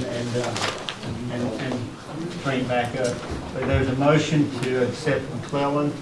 Is there a second on McClellan? If there's not, we'll get a die and we'll go back to.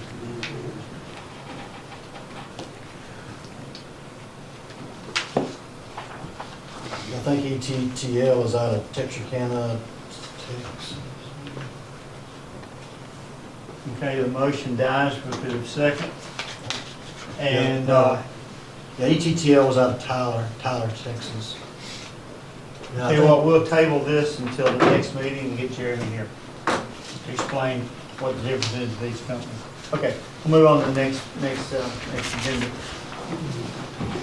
We had asphalt paving bids come in. You see the 3 bids. Low bid was Tri-State Asphalt, and staff recommends low bid.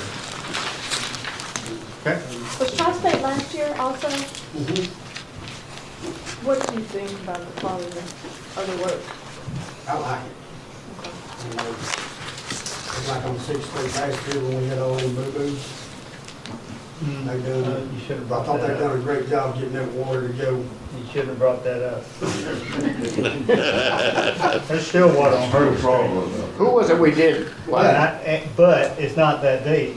So, yeah, I guess I should be happy with this deep. Who was it we That used? didn't have nothing to do with asphalt, man. I don't know. Who was it we used about 3 years ago that was so bad? Right.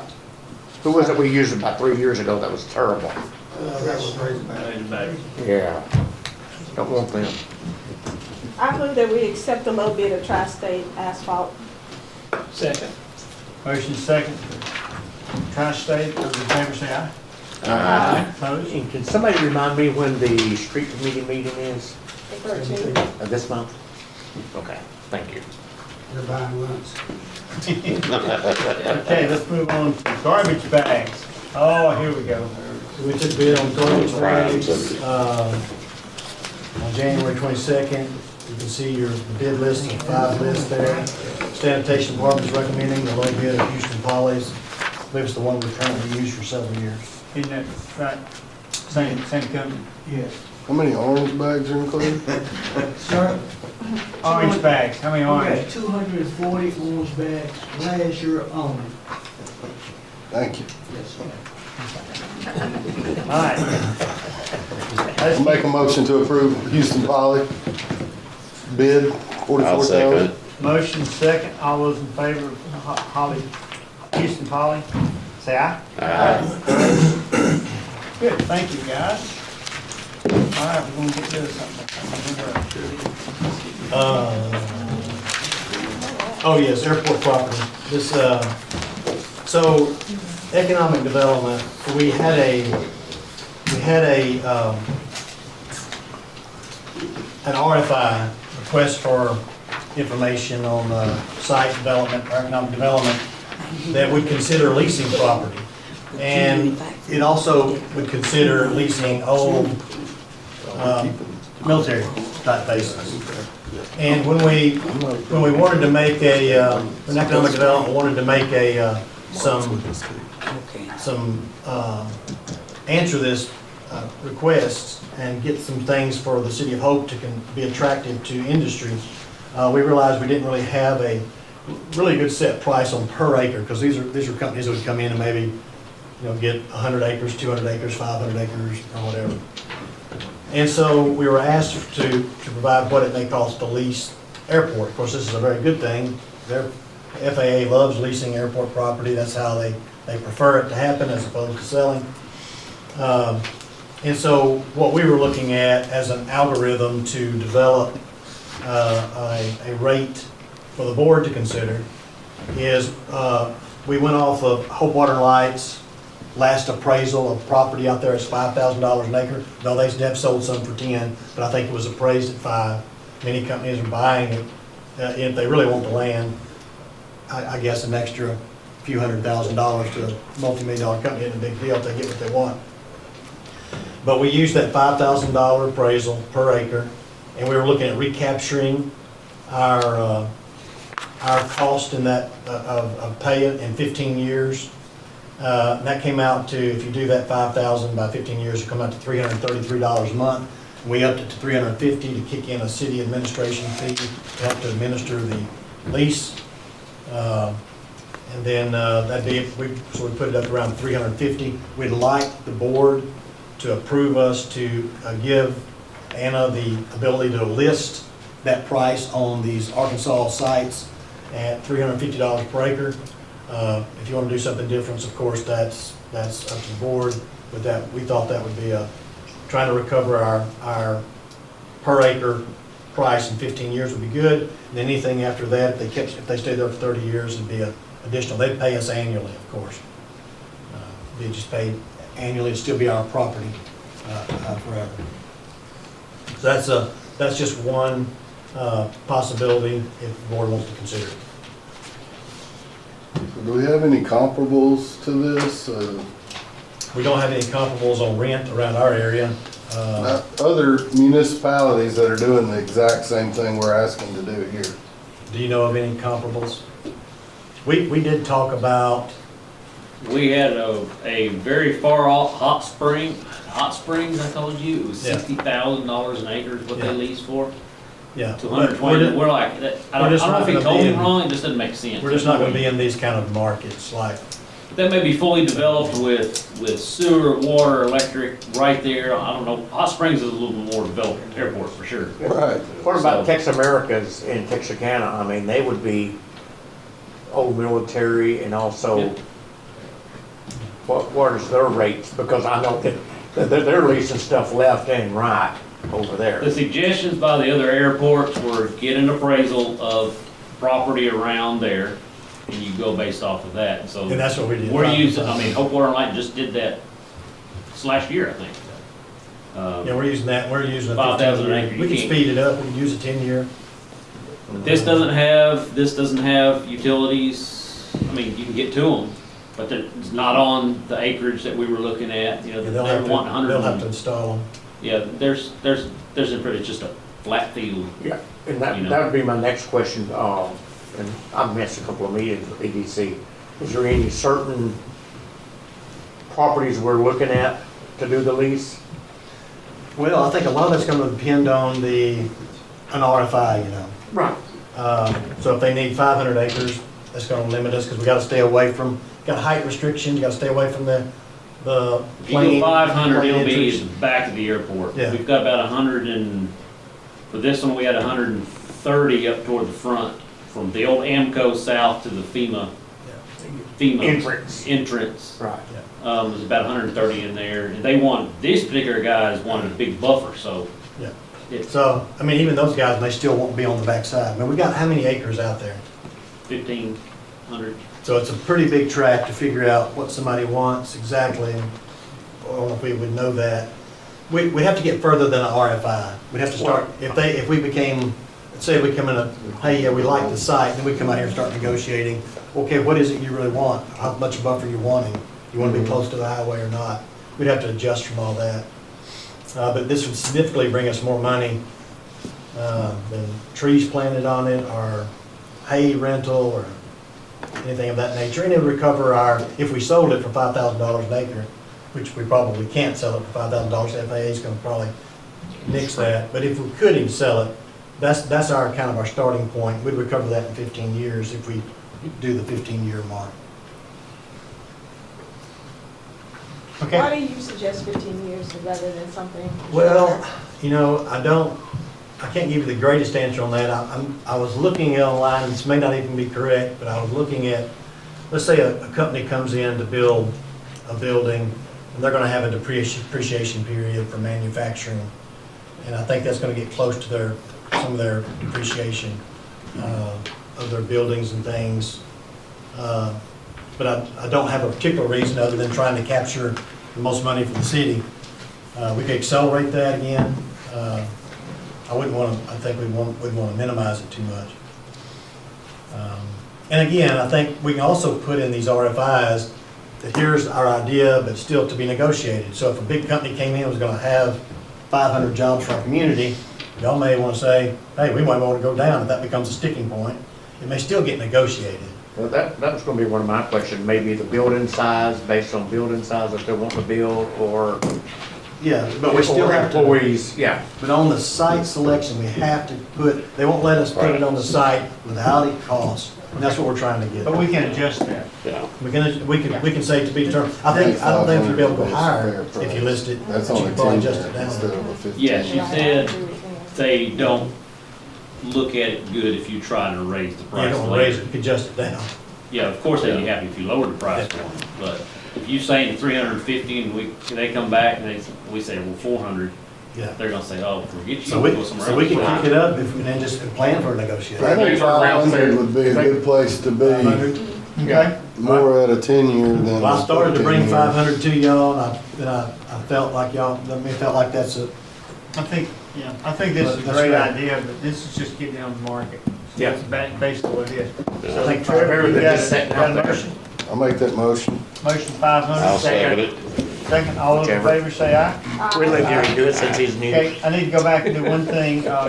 Judy Watson is willing to serve on planning and zoning. So I need to get a motion to approve her for planning and zoning, to reappoint her. So moved. Is there a second? Second. All in favor, say aye. Aye. Thank you. Okay, now we're moving to city manager's report. Okay, well, just to let y'all know, I'll move this independent third-party testing to next month, and I'll bring the scoring sheets and the scoring matrix, and that way we can speak better to it, and give y'all the information that you need. And hopefully Jeremy can be here too. And city manager report, the intersection of Third and Elm, we now have a permit to remove that intersection. So that'll be happening at some point. We have to still work with the state because they have to put up stop signs. They're the ones that put up the stop signs on on Elm Street. Okay. Remember what we discussed on that? I do, but they will not put those up. If y'all want to put those up, we'd have to retrofit them with those kind of signs Right. after the fact, so. So it's gonna be like Walnut and Third. Yeah, Yeah. and it's something they do. They put up the street signs. Now, I think after that, we take care of them. No, they still take care of them. They said they would do the other signs, but they'd have to give us a call and you have to pay for it. I'm not sure what that is. But I do remember us talking about that. We raised that. Have to permit it first. Yeah, but that was definitely the agreement. In Well, yeah, the motion. Yeah, we brought that up, yeah, definitely. Yeah. So if, but they won't put those up just right away. They Right. would put up their regular signs unless y'all approve us to spend the money. And it's not in the budget, but if you want to spend the money, we can spend it out of our street department funds. What? I thought you had the authority so much. Oh, I do, but it's still just not budgeted. We can still spend it out of our, Yeah. we can still spend it out of our street budget. Sure can. So do you want us to move that direction? Do you want lights around the signs? Is that what you want us to continue? Yeah, that's Lights, you mean? flashing lights. Yeah, that's what he's bringing up, yeah. Yeah. He's saying that was a motion. That was in the motion. Yeah, that was in the motion. Is that a temporary thing, like this has been, or you're saying that's permanent? Permanent. The flashing lights. Just around the Yeah. edge of the sign. Yeah, I made know the it was motion brought with up. that in It it. was in the motion? It Well, was to consider looking at, To considered. consider. it, I don't think it was. Did we ever price them? I think it was like Did we 2,500. Did we look at the pricing? Let's bring the price to 500. 2,500 each? We priced them with the school, and they were, Everybody in this city. I think they're about 2,500, is what Texarkana told me. I'm not saying. Is that without the, there's some who do solar, there's some who do electric. We'd rather do solar than electric, we'd have to run electric than I think it was I 2,500 is know. what Texarkana told me. It's too much. 500 stop sign, $5,000. Hey, I'm just messing with y'all, y'all. that's gonna be, $5,000 to put flashing stop signs up At a minimum. at a minimum. I mean, can we get a direct price on installation and the signs and bring it back to next week? Would that be okay? I think the state actually. That, or let's try it with some regular signs and see how it Like you works. said, we'd have to install with their permit, but did I understand that right? We'll have to request a permit for those signs. Yes. Yeah, I'm But gonna- they actually do the installation of the signs. Email, We we'll, take- yes, it'll install and everything, we just have to fund it. Yeah. And We'll bring it William, back. It was different than. William does not recommend them. I mean, he didn't see the need in his response, but he said they do have to issue a permit to be installed, but does not see a need for them. So that's By the highway state. department. I would make a motion that we put regular stop signs up and see how it works before we invest.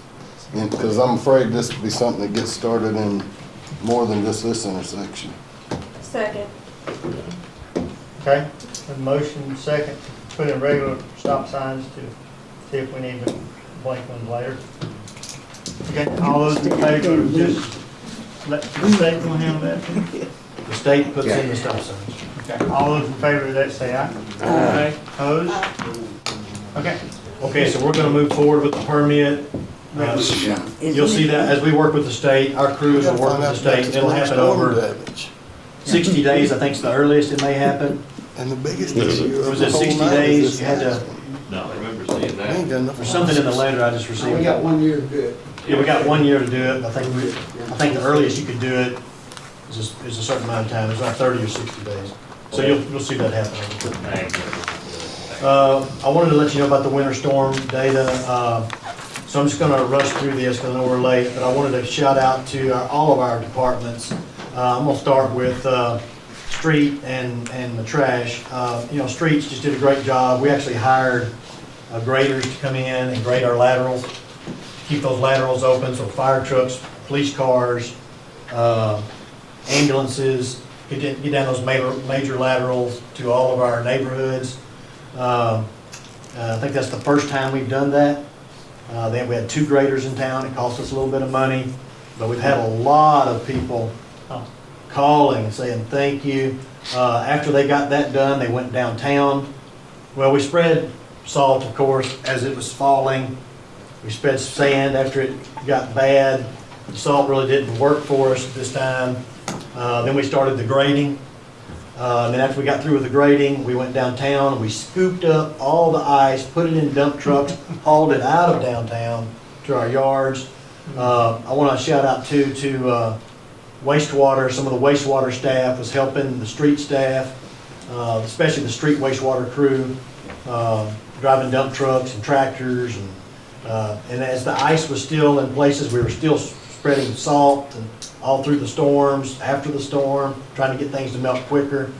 But I've had so many people call us. I had a guy, Jim Tate, called, Becky Moore called, people I don't remember the names of called and said, thank you, y'all are doing a great job. And it's all because of the workers. I'd like to make one comment. I had people from Texarkana come over and they couldn't believe how our streets were in Texarkana. They said we were unbelievable. Got a lot of praise from outsiders too. And I'd like to make a comment, Downtown Network appreciates everything y'all did.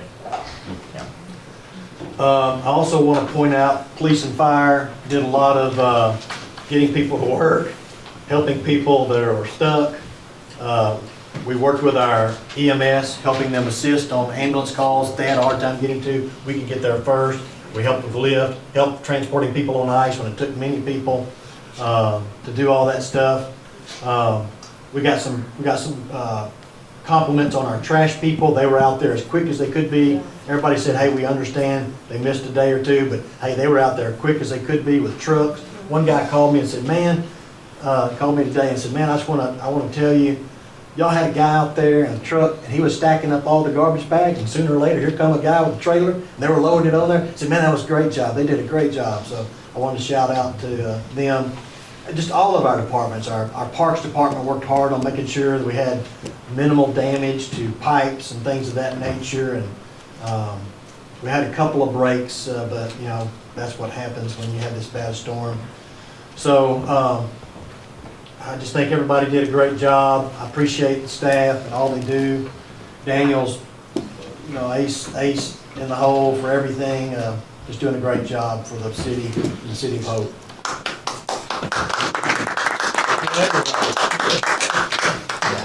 Airport. That's for everyone. Didn't mention airport. I was waiting till he got finished with his thing. We loaned us the tractor. We used the airport tractor. We had two tractors we bought another salt roller, salt spreader. And 2 tractors put.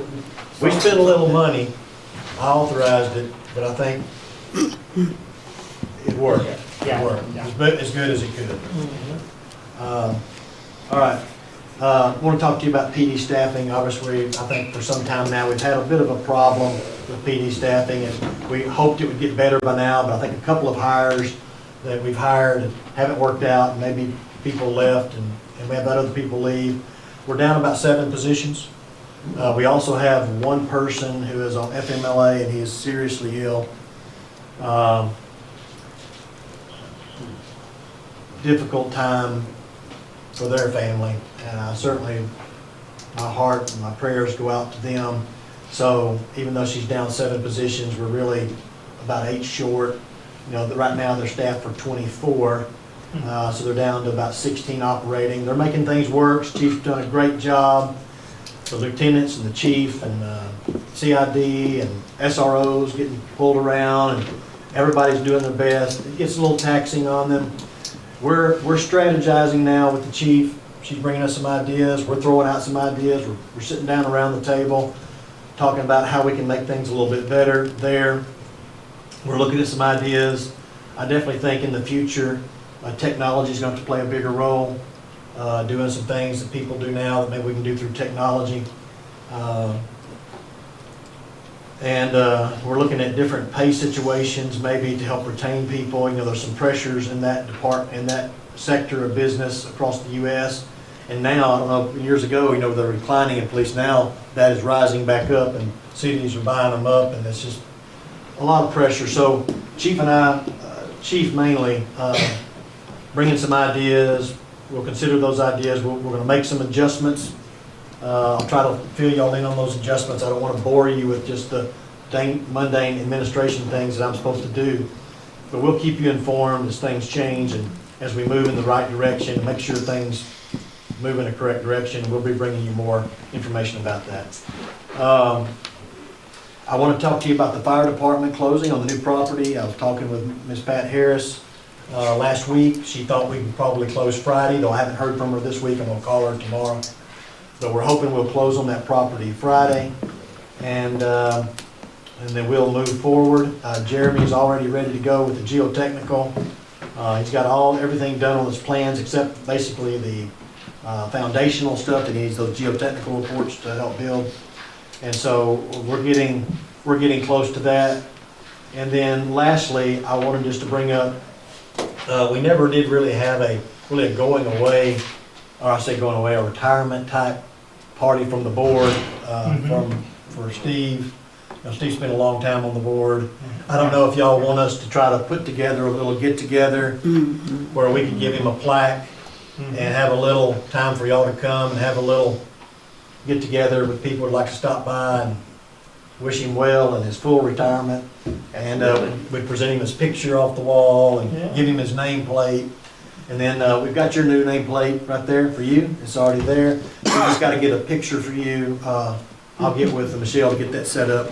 We'll need you in a suit one day. They've already called. All right. Oh, they've already called you? Yeah. Okay, so that's already in the works. So. Yeah, let's do something for Steve. All right. So we'll try to get that set up and get it worked out. You'll do anything Sunday afternoon? Me? I'm just thinking for Steve. I mean, there's a football game on. He doesn't own McDonald's, he couldn't bring stuff anymore. And lastly, I just want to thank the board. I know that these processes are lengthy. They're new to me, just like to you. And I apologize sometimes if I don't do enough homework on some of these things before I bring them to you. I appreciate y'all's indulgence to let me I'll get back with you. Whatever you need, I'll get back to you, get with it. We are being fairly pressed on a lot of things, so I just hope you'll bear with us and appreciate, certainly I appreciate how y'all have bared with us. So thank you. Okay. All right, any comments from the board tonight? I'm not saying. Any comments from the citizens? I know you're here for a reason. Are you just here to visit? Kim, is that one of the new officers that we've had in a while? Oh, he's got time to wait. He's coming back. Yeah, what, time to He's what? coming back. He is? Yeah, his 6 months is up in April. You'll take it back? You made me lose my bed. Huh? You made Okay. me lose my bed. Is there anything else that comes from the board tonight? I appreciate your time. We're adjourned.